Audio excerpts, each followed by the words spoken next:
Happy Thursday, everyone, and welcome to another episode of The Bark. I'm Kobe Mosley. And I'm Marissa. Today's show is going to be jam-packed with sports, from NBA All-Star predictions to what's coming up this week in Butler Athletics. We have a busy slate, so let's get started. Kobe will start us off with a recap of the NFL Conference Championships. The NFL had the NFC and AFC Conference Championships game this past weekend. In the NFC, two of the best defenses in the league, and the San Francisco 49ers and Philadelphia Eagles faced off. The Eagles' offense got off to a fast start in their opening drive. A one-handed catch by receiver DeVonta Smith on 4th and 3 set up a 6-yard touchdown run by running back Miles Sanders. On the other side, things did not start off well at all for the Niners. On the opening drive, quarterback Brock Purdy got injured from a hit by Eagles defender and left the game, with 4th-string quarterback Josh Johnson coming in to take his place. San Francisco was scored midway through the second quarter thanks to a 23-yard run by running back Christian McCaffrey, but from then on, nothing else would go right for the San Francisco 49ers. On a botched snap by Johnson resulting in a fumble recovery for the Eagles, this set up a touchdown run by running back Boston Scott, who put up Philly by 21-7 at half. In the second half, things got even worse for the Niners after Josh Johnson also sustained an injury, eerily similar to Brock Purdy's, and was knocked out of the game. Christian McCaffrey would attempt to pass before an injured Brock Purdy would return to the field. It was obvious that Purdy cannot throw the ball, limiting the Niners' ability to move the ball. The Eagles were not allowed a point the rest of the way and punched their ticket to the Super Bowl with the final score of 31-7. On now to the AFC Championship, where two of the league's best quarterbacks in Bengals Joe Burrow and Chiefs Patrick Mahomes faced off. A few questions were still surrounding the health of Mahomes as he entered this game still nursing a high ankle sprain he sustained in Kansas City's previous game against the Jacksonville Jaguars. Mahomes' injury didn't seem to hamper him much at all at the start of the game, as the Chiefs came away with points on each of their first three possessions. After 2 field goals, Mahomes and tight end Travis Kelce connected on a 14-yard pass for a touchdown, pinning them up 13-3. The Chiefs' defense was holding up their end of the bargain too, forcing Joe Burrow and the Cincinnati offense to punt twice and turn over the ball once. The Bengals would eventually get a couple of field goals, making the deficit 13-6 at halftime. In the second half, the Bengals turned up the heat after forcing the Chiefs to punt on their first drive since he drove down the field and ended an 8-play, 62-yard drive with an amazing touchdown catch by receiver T. Higgins. The Chiefs would respond on a long drive of their own.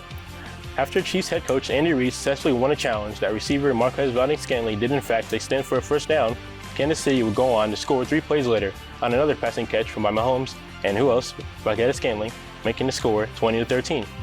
A fumble by Mahomes on their next drive would set up a Bengals touchdown by running back Samaje Perine and tie the game at 20 apiece. Fast forwarding now to late in the fourth quarter, the Chiefs defense, who played a great game, came up big when it mattered. With 44 seconds left to go, defensive end Chris Jones got his second sack of the game on 3rd and 8. This forced the Bengals to punt, giving Mahomes the Chiefs offense a chance to win the game. The most pivotal play came on 3rd and 4 with 17 seconds left to go. As Mahomes scrambled towards the sideline to try and pick up a first down, he was pushed in the back by linebacker Joseph Ossai. It was clear that Mahomes had 2 feet out of bounds, which means the Chiefs were awarded 15 yards and on an unnecessary roughness call. This set up a game-winning field goal from 45 yards out to win the game 23-20 and punch their ticket to the Super Bowl for the 3rd time in the last 4 seasons. Now joining me on the set is our NFL analyst, Nate Walker. So Nate, how did health play a factor in the AFC Championship game? Well, health is always something that's super important when it comes to the playoffs, as the teams that end up going deep are typically the ones that are getting healthy at the right time. And, if you look at the AFC, it's really no exception. Mahomes' ankle injury limited his scrambling ability, but at the end of the day, he was still able to buy enough time and get the ball into the hands of the other playmakers on their roster. But then if you look at the other side of the ball and you look at the Bengals, their offensive line was decimated with injuries. They only had 2 starters from the beginning of the season that played in that game. So then they have 3 guys out there that are just trying their best against one of the best defensive linemen in the league, in Chris Jones. And because of that, it forced Burrow to just run around back there, mess up their timing, and really limited their big playability. And then for the NFC side, how did health also play a factor in that game too? For the NFC, it's a really similar situation. You look at that game and one injury really changed the entire course of it. At the beginning of the game, Brock Purdy goes out with an elbow injury, so then they have to put Josh Johnson back there, their 4th-string quarterback. And doing that just completely limited their offense. They couldn't get the ball into the hands of Ayuk, Debo, Kittle, and, they were in shambles until Josh Johnson, then he goes down with a concussion. Now they got to bring Brock Purdy back out with a torn UCL in his throwing arm, and he just couldn't play like he needed to. But then, once again, looking at the Eagles, their quarterback situation, Jalen Hurts, he was injured at the end of the regular season, but now he's steadily getting more and more healthy each and every game. And you could just really tell by the confidence in the play calling from Sirianni, and you just see that Jalen Hurts is the motor of that offense. And when he's healthy, they keep going, and they're a really tough team to stop. Yes, it's a tough team to stop. So in the Super Bowl now, it's the Eagles and the Chiefs. What's your prediction? Now, I know I said that the Eagles are a tough team to stop, but at the end of the day, for me, it's always about experience. And, people like to talk about the experience of the players, but for me, it's about the coaches. And you look at these two coaches, Sirianni, he's still wet behind the ears. He's done a great job with his team so far, but Andy Reid has been here before. He knows what it takes to win, and he's going to go out there and he's going to get it done. So I think the Chiefs are going to come out on top. Yeah, I'd have to agree with you, Nate. I think the Chiefs are going to win Super Bowl. Thanks for that analysis. The Super Bowl will be on February 12th. Let's switch gears now to the NBA, where the Pacers are looking to send one of their own to the NBA All-Star Game on February 19th. Point guard Tyrese Haliburton has been having a career year this season. The fourth-year player from Iowa State is averaging career highs in points and assists this season, dropping double-doubles nightly. Haliburton has also been shooting the ball efficiently too, which is nothing new considering he's a career 47% shooter from the field and 40% shooter from three-point range. There are plenty of great guards in the Eastern Conference, but I think Haliburton will be reserved for sure. When comparing his season to other guards in the conference like James Harden, Darius Garland, and Trae Young, his numbers and impact on the court are as good, if not better. Reserves won't be announced until later tonight, so here are my predictions for who gets added to the All-Star roster for the Eastern Conference. Joel Embiid and Jaylen Brown are locks in my opinion. Haliburton is next on my list, followed by Jalen Brunson, Jimmy Butler, James Harden, and Julius Randle. Haliburton is the only Pacer putting up career numbers this season. Center Miles Turner has been playing at a high level this year as well. Let's send it off to Chandler, who will explain how his play is paying off for both himself and the Pacers. Thanks, Kobe. Indiana Pacers big man Miles Turner re-signed with the team on Monday. The center from the University of Texas was extended for 2 years and $60 million and an additional $17.1 million renegotiation deal on his 2022-23 salary.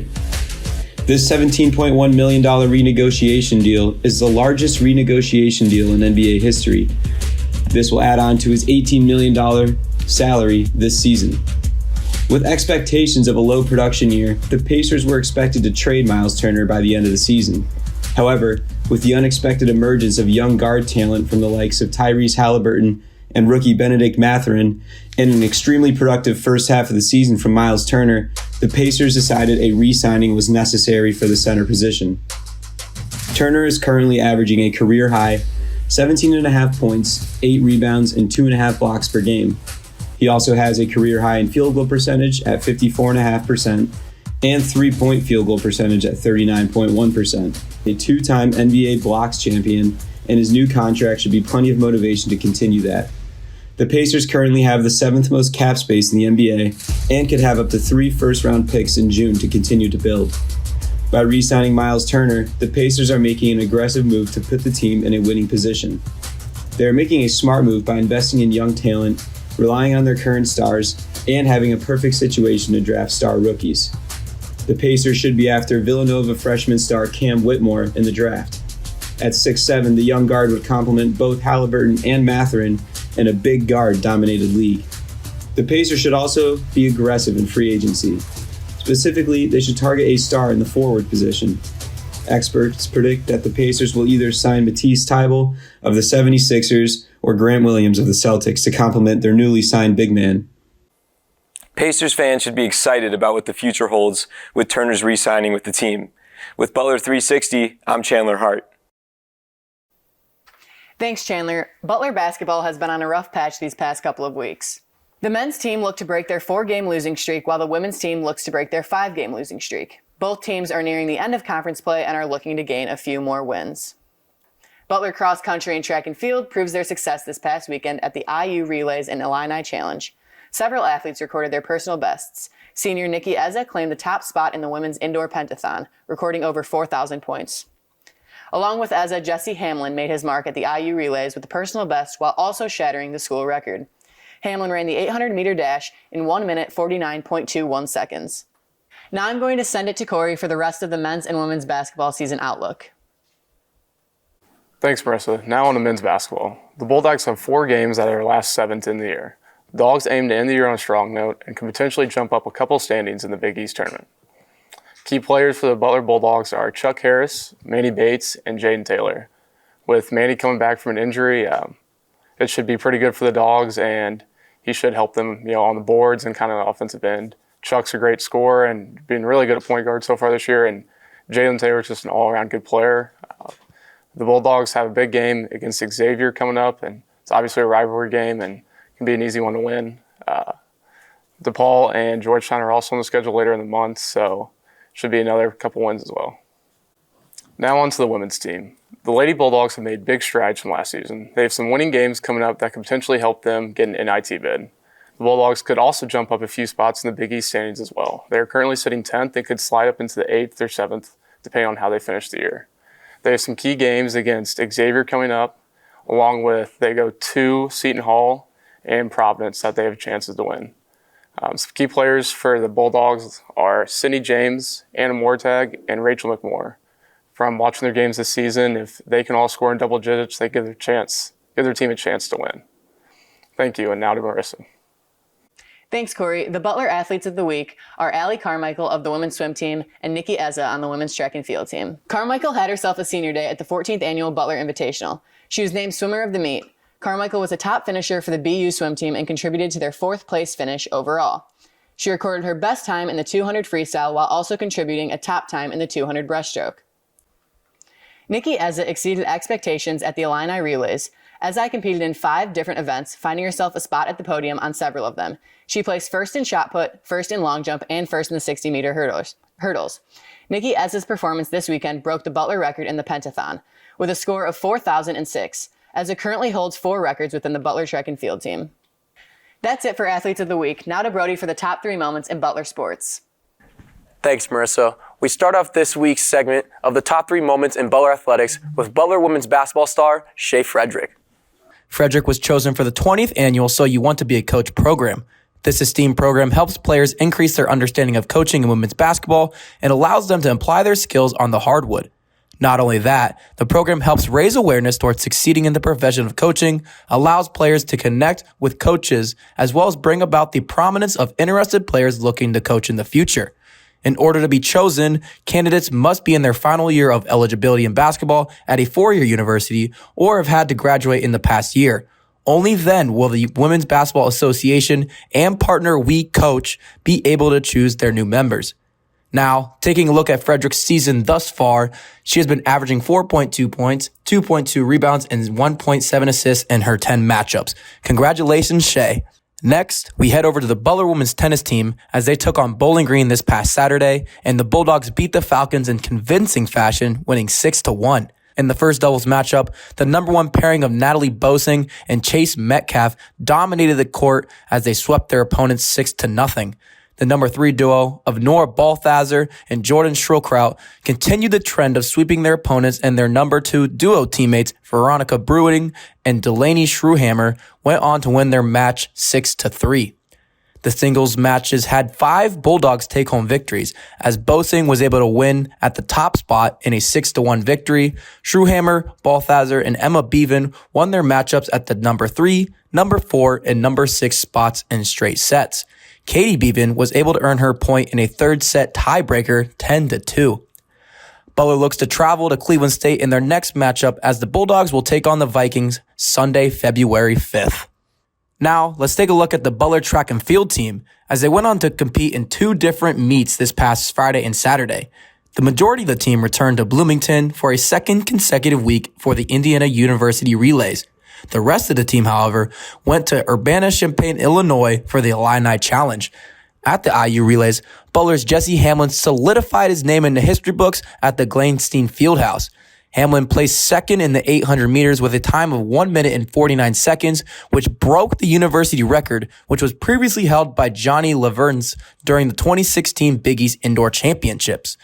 Barry Keehan and Angelina Ellis followed by finishing second in their respective matches in the men's and women's 3,000 meters.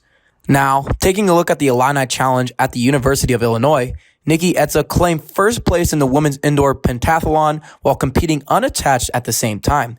By totaling a score of over 4,000, Etza set a new personal best, as well as bringing home victories in the 60-meter hurdles, long jump, and shot put.